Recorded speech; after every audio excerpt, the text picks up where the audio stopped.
All right, let's get right into it. Today we're going to demystify one of the biggest, most important tools in all of modern software, Kubernetes. If you've ever heard that buzzword and thought, what on earth is that really? Well, you're in exactly the right place. We are going to break it down from the ground up and turn all that complexity into something that's actually crystal clear. So here's our game plan. First, we're going to talk about the problem, this idea of container chaos. Then, we'll introduce Kubernetes as a solution, our digital conductor. After that, we'll explore the whole structure, what I like to call the Kubernetes kingdom. And finally, we'll peek under the hood at both the brands and the muscles of the operation. Let's do it. Okay, so first things first. To really truly appreciate what Kubernetes does, you have to understand the mess it was designed to clean up. So, picture this. Your app isn't just one big program anymore. It's built as a bunch of tiny, independent services, microservices, each living in its own little container. You might have one for logins, one for your shopping cart, another for processing payments. Now, what happens when you don't have just 3 of these, but 100 or 1,000? How do you deploy them all? How do you connect them so they can talk to each other? What happens when one crashes at 3 in the morning? You can see how this gets out of control fast. Yeah, you're really looking at 2 completely different realities here. Without some kind of orchestration, you're living in a world of manual chaos. It's constant firefighting. Something breaks, you have to go fix it by hand. You get a traffic spike, you have to manually add more servers. It's slow, it's messy, and it just doesn't scale. But with orchestration, you get automation. You get systems that literally heal themselves. You get scaling that happens automatically, on demand. The difference is, quite literally, night and day. So how do we get from that world of chaos to the world of control? Well, the answer is this powerful concept called container orchestration. And honestly, this is the perfect way to think about it. Each one of your little containers is like a single musician. If you just put 100 musicians in a room and tell them to play, what do you get? You get noise. It's a disaster. But bring in a conductor who tells the violins when to come in, the trumpets when to play softly. Suddenly, you have a beautiful symphony. That conductor, that's Kubernetes. So let's put a formal definition on it. Container orchestration is all about automating the entire life cycle of your containers, getting them started, making sure they stay healthy, scaling them up or down, and connecting them. And the undisputed king of the hill, the industry standard conductor for this whole symphony, is Kubernetes, often just called K8s for short.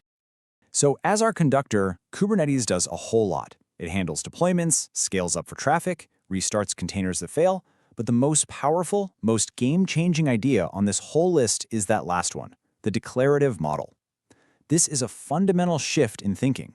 You don't tell Kubernetes how to do things step by step.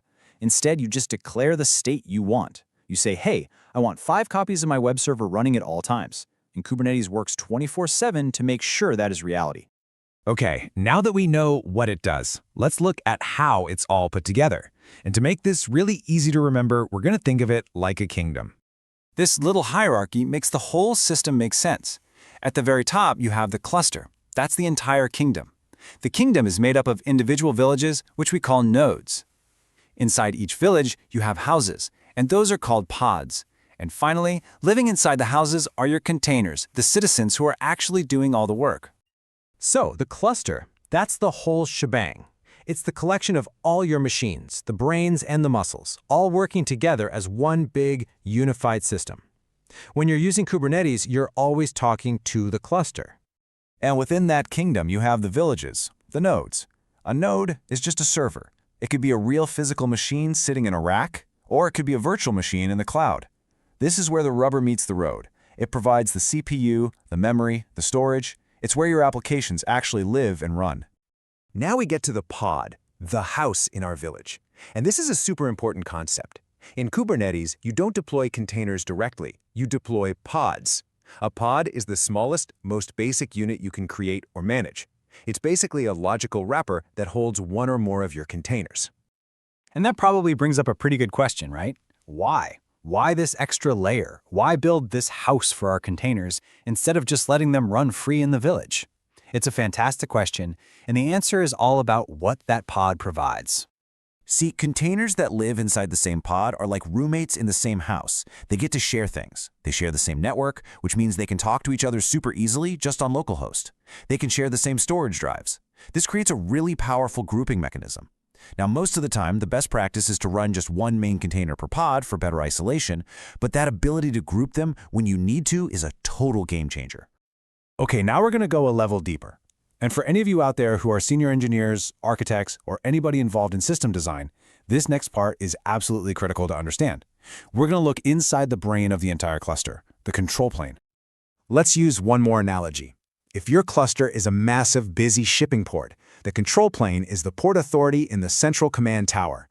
It's not out there physically lifting the shipping containers itself, but it's directing every single ship, every crane, and every truck, making all the decisions to keep things moving smoothly.